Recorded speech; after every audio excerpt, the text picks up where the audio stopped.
വ്യഭിചാരത്തിൽ പിടിക്കപ്പെട്ട ഒരു സ്ത്രീ മരണത്തെ മുന്നിൽ കണ്ടുകൊണ്ട് വന്നവർ. ഇനി ജീവിതത്തിൽ വെളിച്ചമില്ല, ജീവിതത്തിന്റെ പ്രകാശമാണ്.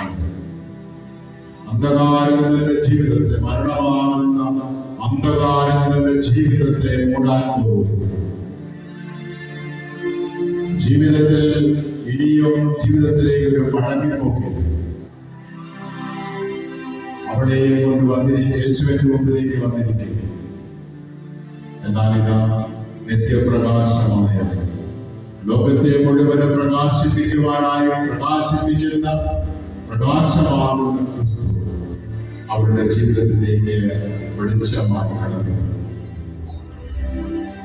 ഒരു പ്രകാരമാണ് പറഞ്ഞത്, അവൻ ചെയ്യാത്തവരുടെ കല്ലുകളുടെ നിയമം അനുസരിച്ചു, മോശയുടെ നിയമം അനുസരിച്ച് നിങ്ങൾ ഇത് നടപ്പാക്കി കൊടുക്കുക. പക്ഷേ